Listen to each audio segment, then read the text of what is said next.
So hello everyone, स्वागत है आप सभी का आज के लेक्चर में। एंड आज हम बात करेंगे डिफरेंशियल इक्वेशन के एक और रूल के बारे में और एक टाइप के बारे में। इसके पहले हमने ऑलरेडी 3 रूल सीख चुके हैं। एग्जैक्टली वो तीनों रूल कैसे होते हैं, होमोजीनियस भी हमने कर लिया। अब जो लास्ट वाला है वो थोड़ा सा ऑब्वियस सी बात है, देखने में ही समझ जाएगा करना क्या होता है। जैसे अगर आप देखोगे रूल क्या है, टाइप क्या है हमारा। सो बच्चों टाइप यहाँ पे क्या दिया है कि अगर मेरे पास dx है तो dx के साथ में एक y होना चाहिए, x है इसलिए y होना चाहिए, और उसके पास जो फंक्शन होगा that function is in terms of x and y। dx के साथ में क्या होना चाहिए बच्चों, y, और इसके साथ में जो कुछ भी होगा वो क्या रहेगा आपका x और y के रूप में कोई एक फंक्शन होगा। वैसे ही अगर यहाँ पे dy है तो dy के बाजू में क्या होगा बच्चों, आपका x होगा। समझ गए, dy के बाजू में क्या होगा आपका x होगा, और इस x के साथ में जो कुछ भी होगा वो भी एक ऐसा फंक्शन होगा बच्चों in terms of x and y। ये पूरा किसका रोल प्ले करेगा, मतलब dx के, देखो ये तरीका है कि पहचानने का दिखता कैसा है, लेकिन ये पूरा आपका m है, ये पूरा आपका है, मतलब dx के बाजू में जो कुछ भी रहेगा वो आपका m का रोल प्ले करेगा, और dy के बाजू में जो कुछ भी रहेगा वो आपके n की वैल्यू को रोल प्ले करेगा। तो वहां पे जो मेरा इंटीग्रेटिंग फैक्टर होता है वो क्या होता है बच्चों, 1/mx माइनस ny। अगर आप ध्यान दोगे सो जो हमारा होमोजीनियस डिफरेंशियल इक्वेशन था, होमोजीनियस में क्या था हमारा integrating factor 1/mx plus ny। यहां पे क्या है दोस्तों, integrating factor 1/mx minus ny। देखा आपने, तो क्वेश्चन बहुत सिंपल होता है। जो होमोजीनियस डिफरेंशियल इक्वेशन और ये जो टाइप 4 है ये फट से आप पहचान जाते हो, देखने से समझ जाओगे वो वही टाइप का क्वेश्चन है। लेकिन जो हमारा बच्चों, क्योंकि जब भी एग्जाम में आएगा, मेरी बात बहुत ध्यान से सुना, जब भी एग्जाम में क्वेश्चंस आएंगे ना तो आप उल्टा चेक करो। पहले चेक कर लो कि वो इक्वेशन होमोजीनियस डिफरेंशियल इक्वेशन तो नहीं है, या आपका ये जो फोर्थ टाइप है फोर्थ टाइप तो नहीं है। अगर ये दोनों टाइप नहीं है तब आप जाओ फर्स्ट 2 के पास, जिसमें से पहले फर्स्ट देखने का बाद में सेकंड देखने का, del m divide by del y minus del n divide by del x वाला, वो वाला, ठीक है ना। सो एक एक कर करेंगे बच्चों। चलो डायरेक्टली क्वेश्चन करते हैं। सो क्वेश्चन को जरा प्यार मोहब्बत से देखो, क्या लिखा है अपने आप समझ जाएगा मैं क्या बोलना चाह रहा हूं। सॉल्यूशन क्या लिखा है, since y minus x into y square d x minus x into x square y, sorry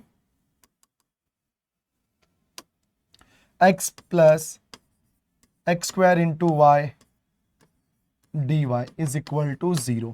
ये आपको इक्वेशन दिया गया है बराबर। सो dx के बाजू में एक टर्म है और dy के बाजू में एक टर्म है, अगर आप ध्यान से देखोगे तो। अब सबसे पहले हम चेक करते हैं क्या ये होमोजीनियस डिफरेंशियल इक्वेशन है क्या। तो यहाँ पे y का पावर 1 है और यहाँ पे x और y दोनों मिलाकर पावर 3 है, होमोजीनियस तो नहीं है। इसका मतलब ये होता है कि अब हम थर्ड वाला टाइप चेक करते हैं, फोर्थ वाला टाइप चेक करते हैं। सो फोर्थ वाला टाइप क्या होता है कि dx के बाजू में y होना चाहिए, y है क्या, नहीं है, बिकॉज वो होता कैसा है, f of x y comma f of x y into y into d x. तो dx के बाजू में y होना कंपलसरी है, ये पहचान है उसकी। तो अगर नहीं है तो देखो क्या y कॉमन होता है इसके अंदर, हाँ सर हो रहा है कॉमन, तो y और y स्क्वायर में y कॉमन, जैसे आपने y कॉमन लिया क्या बचेगा 1 minus x into y d x. देखा आप सबने एकदम परफेक्ट जा रहे हैं। और dy के बाजू में x होना चाहिए, तो क्या इसके अंदर से बच्चों x कॉमन है, हाँ सर x कॉमन है, x गया तो 1 प्लस इधर से x गया तो x फिर y, x बाहर आ गया। देखा आप सभी लोग ने। अब ये प्रॉपर किसकी तरह बोलो, f1 x comma y dx plus f2 x comma y x dx is equal to, sorry गलती से dx लिया यहाँ पे, x dy। सो अब आपको समझ में आ गया पूरी तरीके से कि ये टर्म हमारा f1 x कॉमा y है और ये मेरा y dx है, ये टर्म मेरा f2 x कॉमा y और ये मेरा x dy है। परफेक्ट आ चुका है, ठीक है। मतलब यहां से मुझे ये बात तो समझ में आ गई कि सर ये हमारा टाइप नंबर 4 है।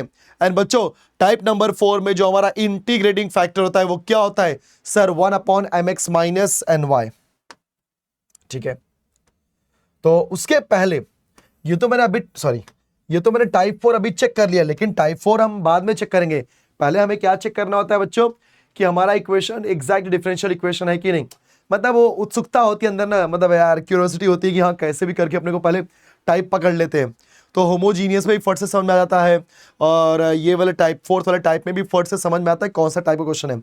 लेकिन जो फर्स्ट एंड सेकंड है उसमें समझ में नहीं आता। अरे यार हो गया ना, जब बाय डिफॉल्ट होमोजीनियस नहीं है, टाइप नंबर 4 नहीं है, तो बचा क्या, 1 और 2 में से कोई होगा। उसमें से भी पहले कौन सा करते हैं, 1। 1 के आने के चांसेस 95% है। आपका बैड लक कि आपको 5% जो होता है ना वो टाइप 2 दे देगा, लेकिन मैक्सिमम चांसेस होता है टाइप 1 आता है। ठीक है, अगर उन दोनों में से दिया तो बच्चों यहां पे हमारे पास m की वैल्यू क्या होगी, it is 1 minus x y into y. तो इसको अंदर भेजी दो, चलो m equal to y minus x y square.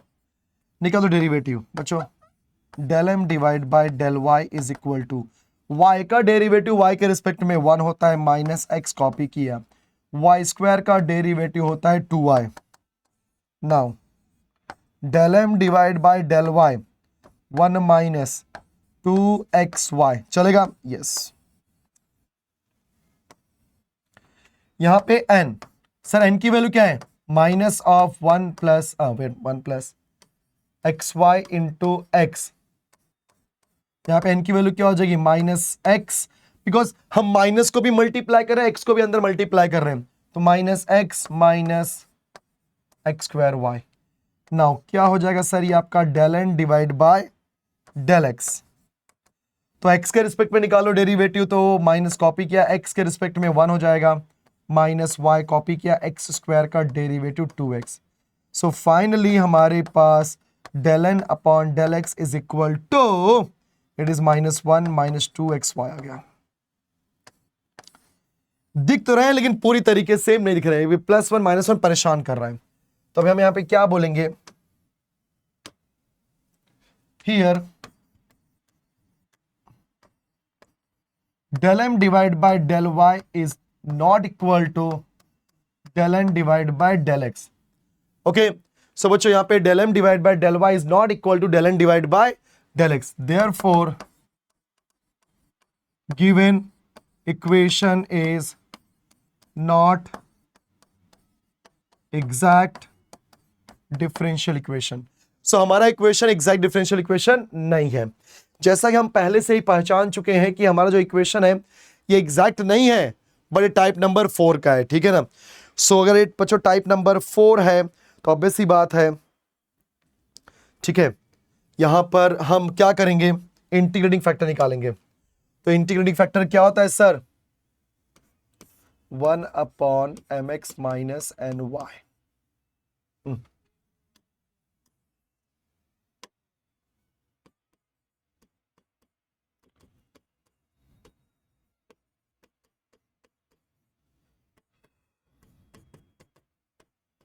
बच्चों m की वैल्यू क्या है चेक कर लेते हैं सभी लोग। ये सिंप्लीफाइड लो, y minus x y square. So m की वैल्यू क्या है बच्चों, y माइनस एक्स वाई का square into x minus n into sorry n की वैल्यू लिखो इंटू y। तो बच्चों यहां पे n की वैल्यू क्या है, minus x square y, minus x square Y.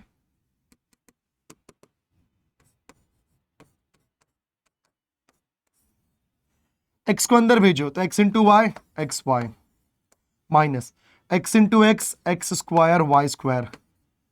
अभी माइनस को अंदर भेज चलो, minus into minus plus y गया इसके साथ तो क्या हो जाएगा एक्स वाई, फिर minus into minus plus y गया तो एक्स स्क्वायर वाई स्क्वायर। देखा आप सभी ने। अब आपको देखना अगर कुछ कैंसिलेशन होता अच्छी बात है, हाँ हो रहा है, x square y square cancel plus minus. Now आपका जो इंटीग्रेटिंग फैक्टर है वो क्या हो जाएगा दोस्तों, 1 upon x y plus x y 2xy। इतना बड़ा ड्रॉ करने की जरूरत नहीं थी। चलो तो हमारे पास इंटीग्रेटिंग फैक्टर आ गया। अब आप सभी लोग जानते हैं कि जो आपका एक्चुअल इक्वेशन होता है उसके अंदर हमें इंटीग्रेटिंग फैक्टर को मल्टीप्लाई करना होता है एग्जैक्ट डिफरेंशियल इक्वेशन बनाने के लिए। Okay, yes. नाउ तो हम यहां पे क्या लिखेंगे सभी लोग,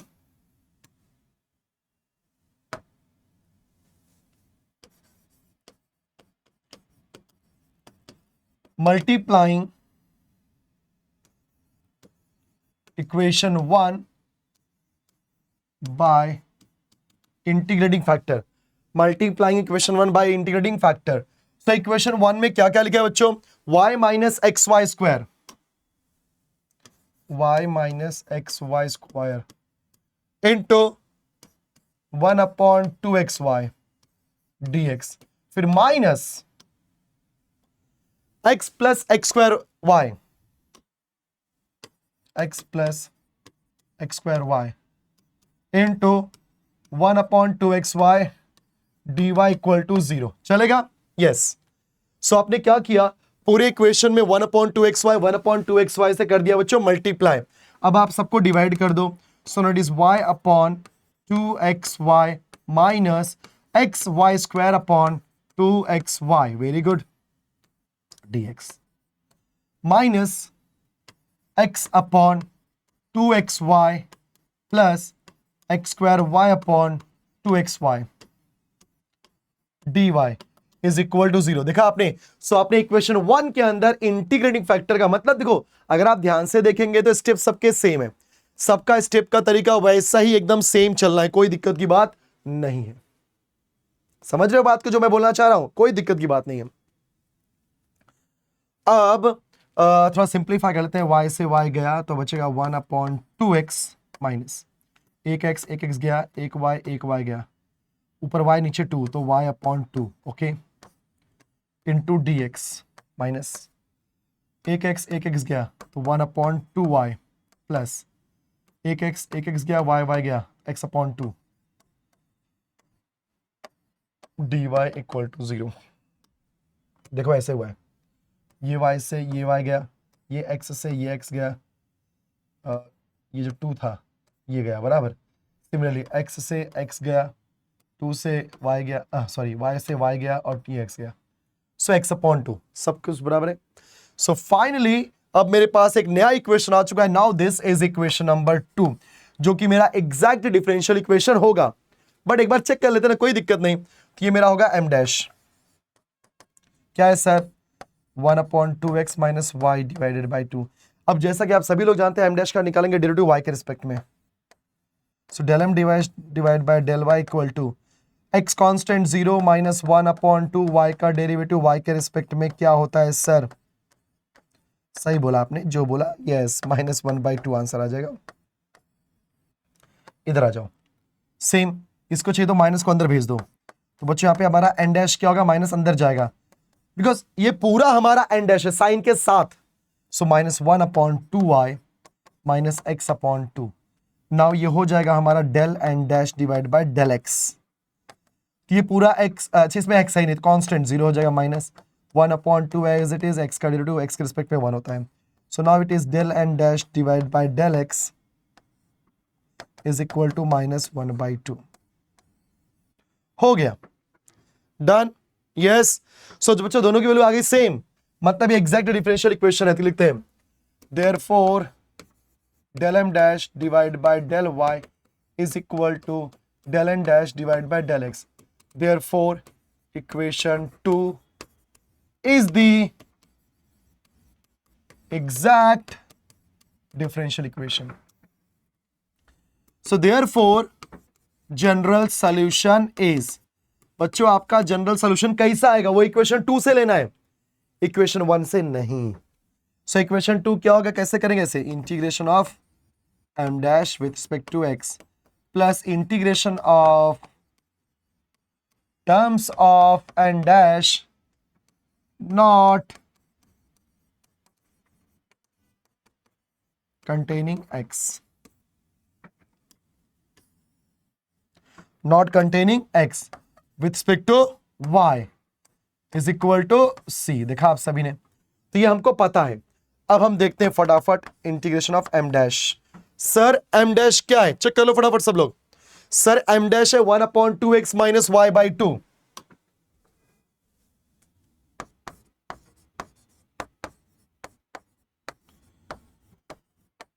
प्लस अब यहां पे क्या है, terms of n dash not containing x, मतलब आपको जाना है n डैश के पास।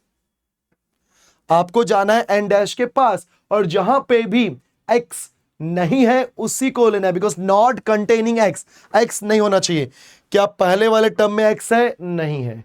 क्या दूसरा टर्म में x है। तो हम इस दूसरा टर्म को नहीं लेंगे, सिर्फ और सिर्फ फर्स्ट टर्म लेंगे, विच इज -1/2y।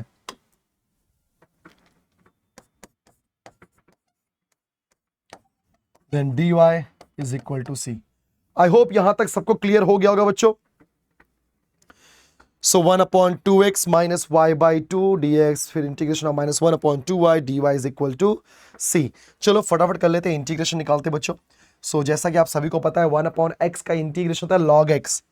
सो ये 1/2 साइड में 1/x का इंटीग्रेशन सर log x, वाह मजा आ गया, माइनस y/2 कांस्टेंट। अरे भाई x के रिस्पेक्ट में इंटीग्रेशन निकाल रहे हैं, और जब x के रिस्पेक्ट में इंटीग्रेशन निकालते हैं तो सिर्फ और सिर्फ x ही होगा वेरिएबल, y रह जाएगा कांस्टेंट। सो y कांस्टेंट, नंबर तो कांस्टेंट होता है। साइड में क्या बचा 1, 1 का इंटीग्रेशन x के रिस्पेक्ट में x होता है, ये तो आपको पता होगा। प्लस माइनस माइनस 1/2 साइड में बच्चों 1/y का इंटीग्रेशन y के रिस्पेक्ट में log y, बस is equal to c। So guys इन दोनों को साथ में रख सकते हैं आप लोग, तो क्या हो जाएगा 1/2 साइड में किया, ये हो जाएगा आपका log x minus log y, फिर माइनस ये x into y divide by 2 is equal to c। Finally यहां पे आ जाओ सब लोग, 1/2 log ऑफ, ये बन जाएगा बच्चों आपका x/y, क्योंकि log of m minus log of n क्या होता है, log of m divide by n, फिर minus xy divide by 2 is equal to c। If you want, अगर आपको 2 से मल्टीप्लाई करना तो कर दो, ये हो जाएगा आपका log ऑफ x/y, बिकॉज जब यहां पे 2 से मल्टीप्लाई किया 2 कैंसिल, log ऑफ x/y, यहां पे 2 से किया तो बचेगा xy, यहां से बच किया तो 2c। अगेन देख लो ध्यान से, सॉरी। सो 2c एक तरीके से पूरा कांस्टेंट है, तो मतलब ये कांस्टेंट ही है ना, तो इसको ज्यादा सोचो मत। log of x/y minus xy, 2c is your c, मतलब कांस्टेंट ही तो है, चलेगा, कांस्टेंट को हम निकाल सकते हैं इस तरीके से। हाँ, अगर c के साथ में कोई वेरिएबल होता तब उसको हम नहीं हटा पाते बच्चों। सो देखा, log of x/y minus xy equal to, so this is the required solutions for given differential equation. So सबसे इंपॉर्टेंट चीज है क्वेश्चन को पहचानना कि जब कभी भी टाइप 4 आता है तो dx के साथ में y होगा, लेकिन उसके अलावा एक फंक्शन होगा in terms of x and y। dy के साथ में x होगा, उसके अलावा एक फंक्शन होगा in terms of x and y। तो जब कभी भी ऐसा कुछ दिखा मतलब टाइप 4 है, और टाइप 4 के अंदर इंटीग्रेटिंग फैक्टर क्या होता है sir, 1/mx minus N y, right. उसको मैंने क्वेश्चन के थ्रू भी सॉल्व किया, जैसा कि आपको सबको दिखाई दे रहा है, ये पूरा अच्छे से बढ़िया तरीके से है एकदम, मतलब तरीका तो वही है, तरीका तो वही है। आप इक्वेशन लोगे, m निकालोगे, del m upon del y निकालोगे, n लोगे, del n upon del x निकालोगे, चेक करोगे दोनों सेम नहीं है तो नॉट एग्जैक्ट डिफरेंशियल इक्वेशन। अगर एग्जैक्ट डिफरेंशियल इक्वेशन नहीं है तो उसे मुझे कन्वर्ट करना पड़ेगा एग्जैक्ट डिफरेंशियल इक्वेशन में, और उसको कन्वर्ट करने के लिए इंटीग्रेटिंग फैक्टर चाहिए। उसके लिए 4 टाइप है, type 1, type 2, type 3 and type 4। मैं कौन सा टाइप सिखा रहा हूं बच्चों, टाइप 4, समझ गए क्या? यस। इंटीग्रेटिंग फैक्टर निकाला, इंटीग्रेटिंग फैक्टर को हमने मल्टीप्लाई किया, जो हमारा मेन इक्वेशन था 1, मल्टीप्लाई करने के बाद जो मुझे मिला, जो भी मुझे मिला दैट इज इक्वेशन नंबर 2, वो मेरा एग्जैक्ट डिफरेंशियल इक्वेशन होगा, लेकिन उसको भी मैं चेक करके बोलूंगा। तो वहां पे हमने इसको m डैश बोल दिया, इसको n डैश बोल दिया, निकालने के बाद देखा कि दोनों सेम है, मतलब yes it is exact differential equation. So exact differential equation है तो उसका सोल्यूशन, जनरल सोल्यूशन क्या होता है दोस्तों, integration of m dash, because यहां पे m डैश और n डैश की बात हो रही है। So integration of m dash dx plus integration of terms of n dash not containing x with respect to y is equal to c। सारी value किया, सॉल्व किया, आपका आंसर आ गया। सो आई होप कि ये जो हमारा डिफरेंशियल इक्वेशन का जो टाइप नंबर 4 था वो भी आपको अच्छे से क्लियरली समझ में आ गया। तो बच्चों चाहे वो टाइप 1 हो, चाहे टाइप 2 हो, चाहे टाइप 3 हो, चाहे टाइप 4 हो, अगर आपने इसके पहले के लेक्चर्स नहीं देखे तो प्लेलिस्ट में जाओ, वहां पर देखो, सारी चीजें अवेलेबल हैं। और वो बच्चे जो सोच रहे हैं कि नहीं यार हमें और जल्दी सिलेबस खत्म करना है, तो जो हमारा दिनेश सर इंजीनियरिंग ऐप है वहां पर जा करके ये पूरा कोर्स पूरा का पूरा अवेलेबल है। फटाफट एनरोल कर लो और पढ़ाई स्टार्ट कर दो, क्योंकि एग्जाम बहुत जल्दी आता है। इवन सेमेस्टर का, इवन मतलब जैसे 2 का हो गया, 4 का हो गया, 6 का हो गया, 8 हो गया, जल्दी आता है। टाइम अपने पास बहुत कम है। मई मंथ में आपका एग्जाम आ जाएगा भाई, फैब खत्म हो गया, अप्रैल सॉरी मार्च के बाद अप्रैल ही आएगा, तो कम से कम 1.5-2 महीने तो चाहिए ना पढ़ने के लिए। और कॉलेज वाले आपको पता है कैसे पढ़ाते हैं, तो परेशान मत हो, फटाफट आ जाओ, एकदम मस्त में पढ़ेंगे वहाँ पे। चलो डिस्टेंट, ठीक है, चलो मिलते हैं नेक्स्ट लेक्चर में। Bye bye students.